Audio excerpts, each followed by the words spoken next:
जय श्री राम। नमस्कार प्रिय दर्शकों, आप सभी का स्वागत, अभिनंदन। जीवन में जिसको हम सबसे कमजोर समझ लेते हैं, कभी कभी वो हमारे लिए सबसे शक्तिशाली सिद्ध हो जाता है। यही हम चर्चा करेंगे आज।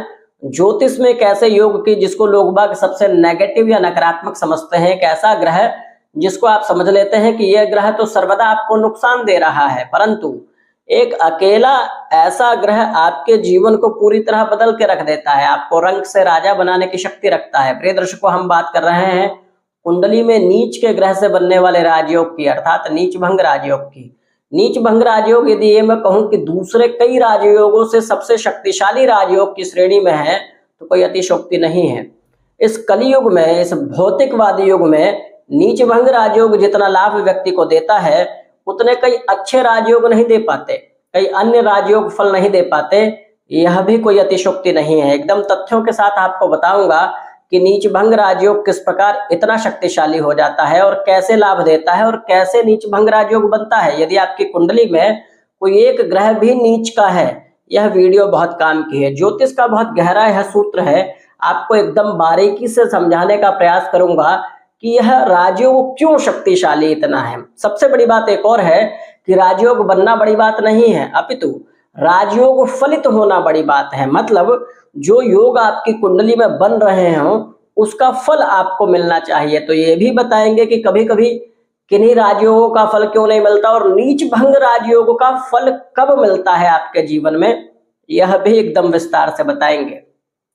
प्रिय दर्शकों, आप देख रहे हैं यहाँ सूर्य हैं, सूर्य तुला राशि में नीच के हो जाते हैं और तुला राशि में ही शुक्र विराजित है। मतलब वैसे तो नीच भंग राजयोग की 4 श्रेणियां हैं, आज हम बात करेंगे नीच भंग योग की सबसे शक्तिशाली श्रेणी की, मतलब जिसमें नीच भंग राजयोग सबसे ताकतवर रिजल्ट व्यक्ति को देता है।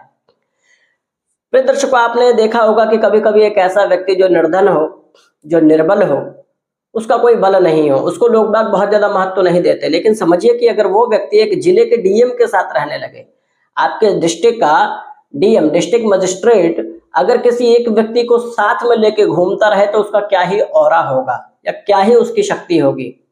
यही बिल्कुल प्रैक्टिकल ये समझिए कि यही योग है नीच भंग राजयोग। इस ग्रह का तो बहुत ज्यादा बल नहीं है, लेकिन दूसरे के बल को प्राप्त करके आपके जीवन को पूरी तरह बदल देता है। और ये जान लीजिए कि व्यक्ति जब दूसरे के बल का उपयोग करता है और व्यक्ति जब दूसरे के धन का उपयोग करता है तो वह ऐसा उपयोग करता है कि जानिए मत।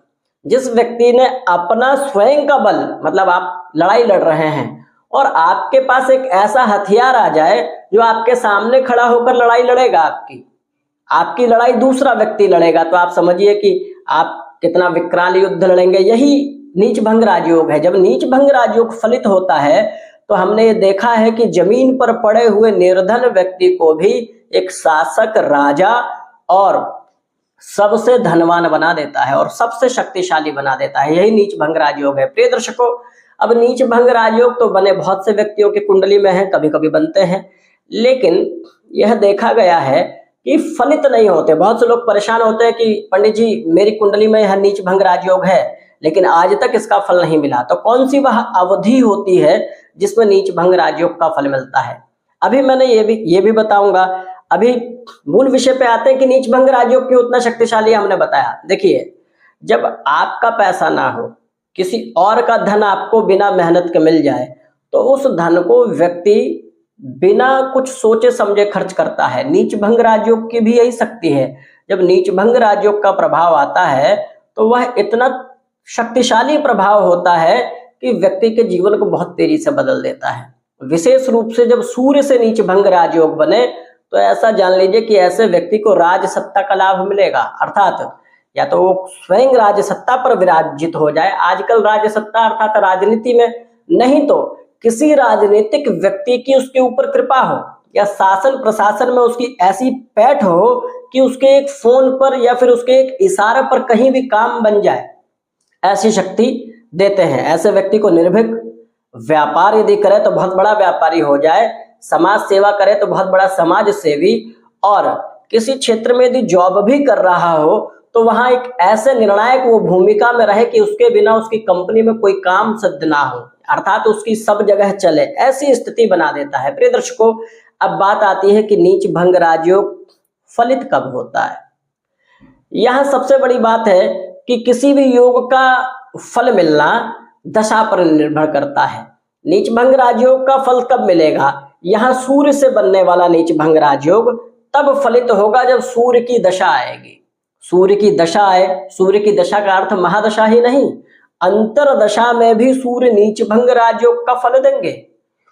और यदि ऐसे नीच भंग राजयोग पर देवगुरु बृहस्पति की दृष्टि पड़ जाए तो पूछिए ही मत, इस बल में बहुत वृद्धि हो जाती है। और ये जान लीजिए, जैसे एक छोटी सी कहानी आपको बताता हूं। वाणासुर ने भगवान शंकर जी से एक और वरदान यह प्राप्त किया था कि आप हमारा संरक्षण कीजिए, मतलब आप हमारी रक्षा करेंगे। तो वाणासुर इतना शक्तिशाली था कि वह कभी कभी दूसरे राज्यों में बिना युद्ध लड़े ही जीत जाता था, अर्थात सूचना भिजवाता था कि हम आक्रमण करेंगे, या तो हमारे अधीनस्थ हो जाओ, और दूसरे राजा उसके अधीनस्थ हो जाते थे। इतना शक्तिशाली था। तो यही राजयोग है, जब ये फल देने लगता है तो सारे राजयोग इसके सामने तुच्छ हो जाते हैं। प्रिय दर्शकों, जब दशा आती है, दशा, अंतरदशा, यहाँ तक कि कभी कभी प्रत्यंतर दशा में भी इसका लाभ देखा गया है, लेकिन वह लाभ तब होगा जब आपकी महादशा अच्छी चल रही हो, आपके कारक ग्रह की चल रही हो, लग्नेश की, भाग्येश की, पंचमेश की या कर्मेश लाभेश की दशा चल रही हो, तो उसमें प्रत्यंतर दशा में भी यह राजयोग फलित होता है। प्रिय दर्शकों, यह हमारा छोटा सा ज्योतिषीय अवलोकन था और आपको मार्गदर्शन करने का ये वीडियो था कि नीच का ग्रह भी यदि आपकी कुंडली में है तो परेशान होने की जरूरत नहीं है। कभी कभी वह ग्रह भी आपको राजा बना सकता है। प्रिय दर्शकों, आप हमारे चैनल को जरूर सब्सक्राइब करें। वीडियो यह अच्छी लगती हो आपको तो लाइक करें और इस वीडियो को ज्यादा से ज्यादा शेयर करें। अभी के लिए धन्यवाद।